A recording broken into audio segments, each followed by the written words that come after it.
नमस्कार, मैं हूं राहुल सिन्हा। सत्ता के सभी न्यूज मित्रों को छोटी दिवाली की ढेर सारी शुभकामनाएं।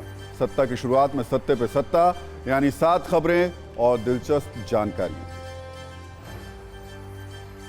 इजराइल और हमास युद्ध के 36 दिन हो चुके हैं, लेकिन गाजा में विध्वंस कम नहीं हुआ है। दिवाली पर गाजा की रात कैसे काली हो चुकी है, सत्ता में आज हम आपको बताएंगे। कैसे पिछले 24 घंटे में इजराइल ने हमास के 150 लड़ाकों को खत्म कर दिया, इस पर हमने एक विस्फोटक वीडियो कुंजी तैयार की है। इजराइल ने हमास की नुखवा फोर्स को लगभग मिट्टी में मिला दिया है। 65 कमांडर्स मारे जा चुके हैं। यह हमास के लिए कितना बड़ा झटका है, यह भी आपको बताएंगे। और क्या अब यह युद्ध आखिरी चरण में है, इस पर भी चर्चा करेंगे। लेबनान फ्रंट पर हिजबुल्ला के लड़ाके एक बार फिर एक्टिव हो चुके हैं। लगातार इजरायली सेना को निशाना बनाकर रॉकेट दाग रहे हैं।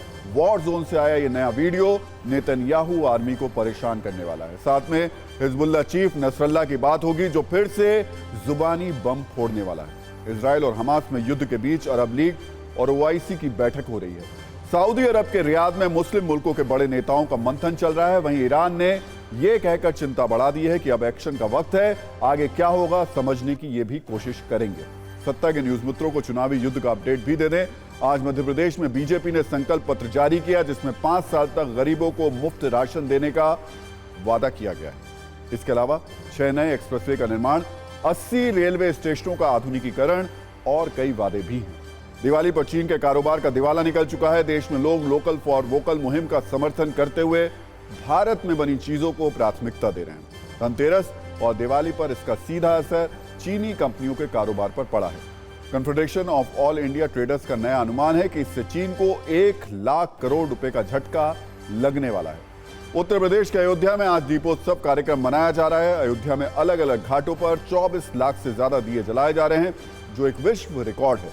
तो चलिए सत्ता की शुरुआत अब करते हैं और सबसे पहले गाजा के वॉर जोन में मचे उस गदर पर एक रील आपको दिखाते हैं, जिसमें हमास की सांसें टूटती जा रही हैं।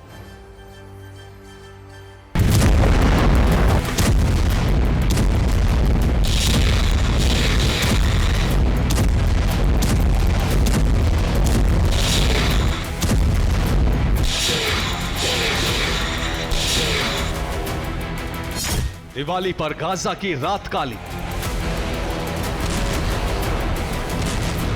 वो उठता हुआ धुआं ये जाहिर कर रहा है कि आज भी युद्ध भूमि पर युद्ध थमा नहीं है, बल्कि आगे की तरफ बढ़ रहा है।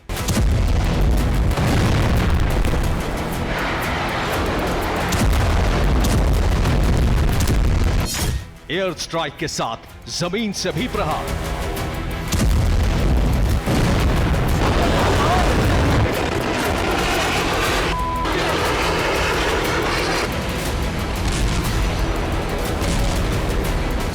फास्फोरस बम के हमले से दहल उठा गाजा।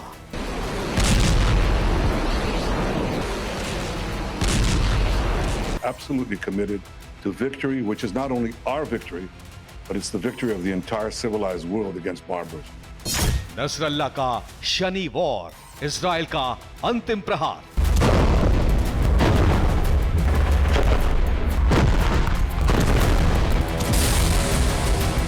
हिजबुल्लाह का सीक्रेट प्लान, बड़े हमले की तैयारी।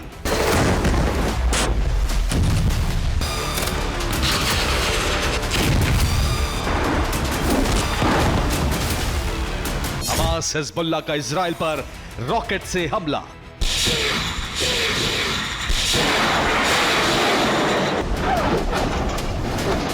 यूएस बॉम्बर B-21 की उड़ान, ईरान क्यों हुआ परेशान।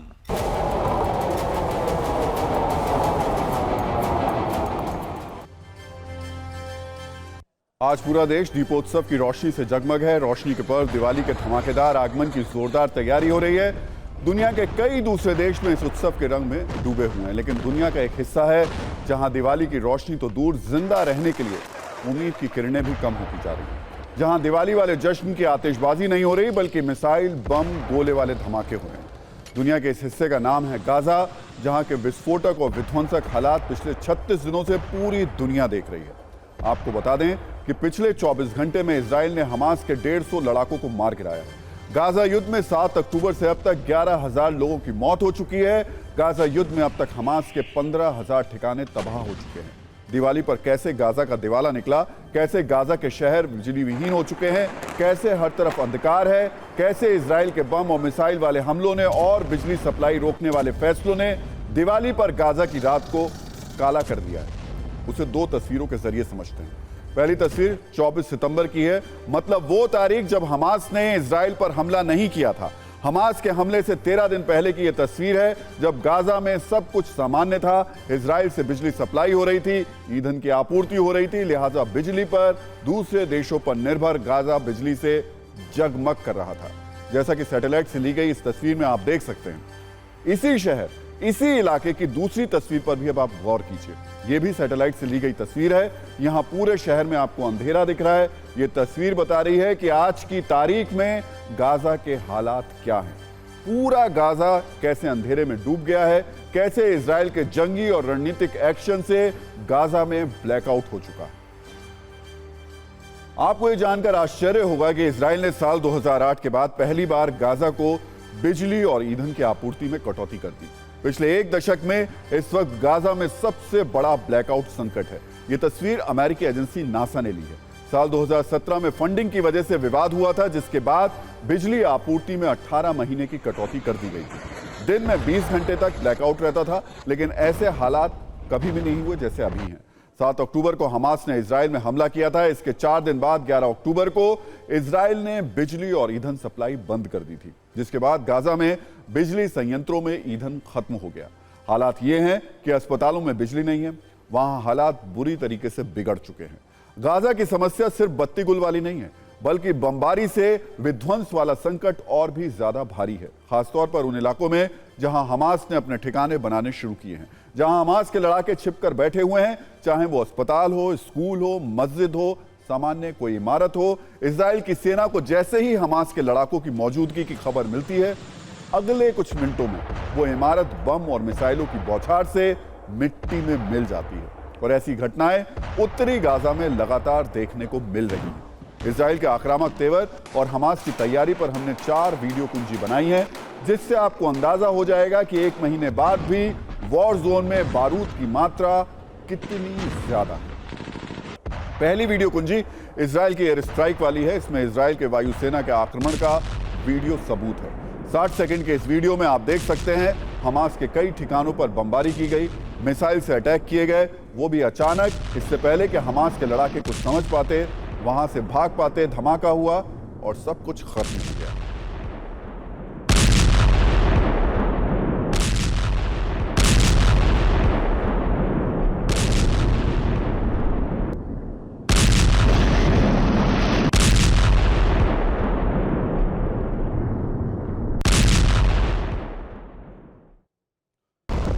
दूसरी वीडियो कुंजी में इजराइल की थल सेना की शक्ति के सबूत हैं, जो गाजा के अंदर घुसकर हमास के लड़ाकों को खत्म कर रही है। बड़े बड़े टैंक कुछ इसी तरह हमास के ठिकानों पर गोले बरसा रहे हैं और तेजी से पूरा गाजा उसके कब्जे की तरफ वो आगे बढ़ने की कोशिश में है। इजराइल की ओर से किए गए दावे के मुताबिक अब तक हमास के 11 पोस्ट पर कब्जा किया जा चुका है।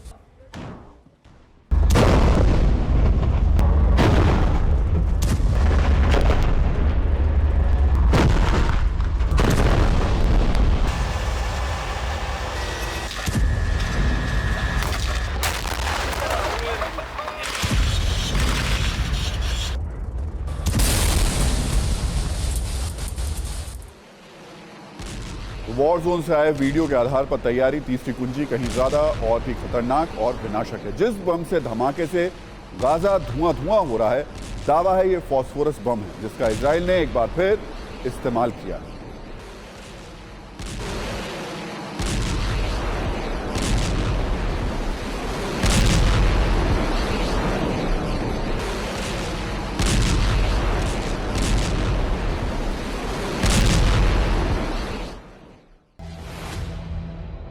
तो 3 वीडियो कुंजी में आपने इजराइल के बारूदी तेवर देखे।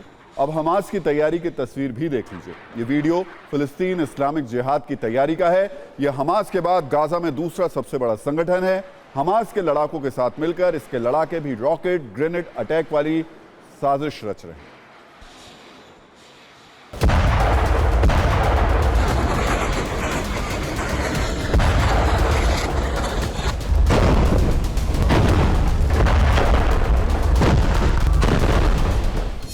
7 अक्टूबर के बाद से आज तक जब भी निगाह डालिए और गाजा पट्टी की तरफ देखने की कोशिश करेंगे, इसी तरह का काला धुआं और इसी तरह के हमले, इसी तरह के गोले बारूद की आवाज आपको साफ तौर पर सुनाई दे सकती है।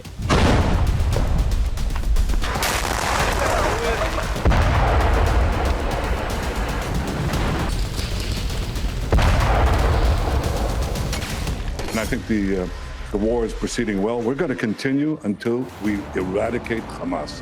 Nothing will stop that. We're absolutely committed to victory, which is not only our victory, but it's the victory of the entire civilized world against barbarism.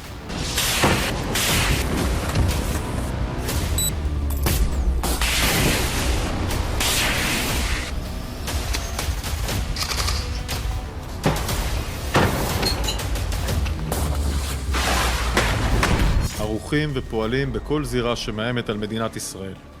אתמול בלילה פעלנו בלבנון, בסוריה, ביהודה ושומרון, בעזה, וגם הגענו במרחב הים האדום.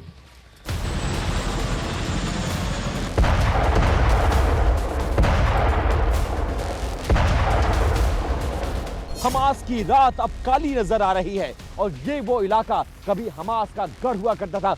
यहीं से आपको साफ तौर पर वो टूटी हुई इमारतें, वो हाई राइज बिल्डिंग्स, वो घर, वो मकान, सब कुछ टूटा हुआ नजर आएगा और बीच बीच में उठता हुआ काला धुआं ये बताता है कि आज भी युद्ध थमा नहीं है।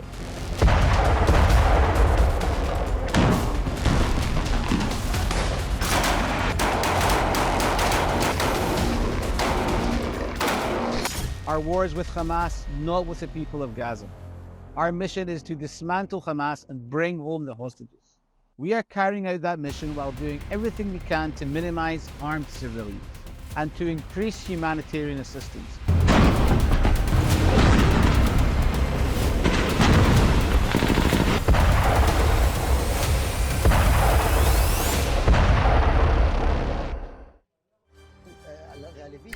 तो इजराइल के हमले के अलग अलग तस्वीरों के बीच एक और वीडियो है जिसे देखकर हर कोई हैरान है। यह लाइव रिपोर्टिंग के दौरान बम से हमले की तस्वीर है।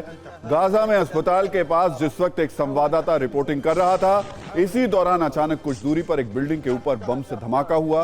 धमाके के बाद पूरे इलाके में अफरा तफरी मच गई। वीडियो में आप देख सकते हैं कि कुछ लोग जान बचाने के लिए इधर उधर भागते नजर आ रहे हैं। वहीं लाइव रिपोर्टिंग करने वाला संवाददाता भी दहशत में दिखाई दे रहा है।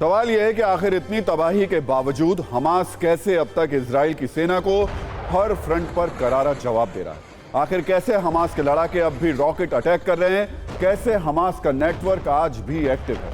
हमास की छिपी हुई शक्ति का अंदाजा लगाने के लिए आज आपको यह जानना चाहिए कि अब तक इजराइल ने हमास को कितना नुकसान पहुंचाया है। इजराइल की सेना ने अब तक हमास के 6000 हथियारों को तबाह कर दिया है। हमास के 55 मिसाइल लॉन्चर्स को नष्ट कर दिया है। 76 सर्विलांस सेंटर्स इजराइल सेना की बमबारी में तबाह हो चुके हैं। इतना ही नहीं, इजराइल की जोरदार कार्रवाई में 45 सुरंगें भी बर्बाद हो चुकी हैं। इजराइल की वायुसेना बड़ी आसानी से हमास के ठिकानों को बर्बाद कर रही है, लेकिन इजराइल की थल सेना की चुनौती बड़ी है। गाजा के बड़े हिस्से पर कब्जे के बावजूद संकट अभी टला नहीं है, क्योंकि हमास की तैयारी सुरंग वाली है, क्योंकि हमास के लड़ाके सुरंग में छिपे हुए हैं, जहां हथियारों की फैक्ट्री है, बंधक हैं, सारी सुविधाएं हैं। और यही चुनौतियां इजराइल के ग्राउंड ऑपरेशन पर भारी पड़ रही हैं। आपको बता दें, आईडीएफ का गुप्त ऑपरेशन गाजा मेट्रो जारी है। यह ऑपरेशन हमास के सफाई के लिए बेहद महत्वपूर्ण माना जा रहा है। इस ऑपरेशन के लिए सशस्त्र बलों की विशेष टुकड़ियों का गठन किया गया है। इन टुकड़ियों को उन्नत तकनीक वाले हथियारों और उपकरणों से लैस किया गया है। आपको हमास का सुरंग जाल दिखाते हैं और इजराइल की 7 मुसीबतों वाली कुंजी भी दिखा देते हैं। पहली चुनौती है सुरंगों में घुसने के रास्तों की पहचान करना। इसके लिए उच्च श्रेणी के सॉफ्टवेयर की मदद ली जा रही है। दूसरी चुनौती है सभी सुरंगों के जितने भी एंट्री पॉइंट हैं, उनकी जानकारी हासिल करना। इसके लिए मैग्नेटिक मूवमेंट सेंसर्स की मदद ली जा रही है। तीसरी चुनौती है सुरंगों में घुसना और अंदर तक पहुंचना। इसके लिए नाइट विजन चश्मे, फील्ड टेलीफोन का इस्तेमाल किया जा रहा है। चौथी चुनौती सुरंगों के अंदर सुरक्षित रहना और खतरे से बचना। इसके लिए रोबोट की मदद से खतरों की पहचान की जा रही है, धीरे धीरे आगे बढ़ने की कोशिश की जा रही है। पांचवी चुनौती है हमास के लड़ाकों को सुरंग के अंदर खदेड़ना। इसके लिए गैस आधारित हथियारों का इस्तेमाल किया जा रहा है। अगली चुनौती है हमास के साथ सीधी लड़ाई। इसके लिए कम आवाज वाले हल्के हथियारों का इस्तेमाल किया जा रहा है। सबसे बड़ी मुश्किल है हमास की एक एक सुरंग को खत्म करना। इसके लिए स्पॉन्ज बम जैसे हथियारों का प्रयोग किया जा रहा है। जाहिर तौर पर यह एक जटिल और खतरनाक मिशन है, लेकिन इजरायली फौज के पास इसे अंजाम देने की पर्याप्त क्षमता और दक्षता है। इस ऑपरेशन से हमास को करारा झटका लगेगा और इसे जड़ से खत्म करने में यह निर्णायक साबित हो सकता है।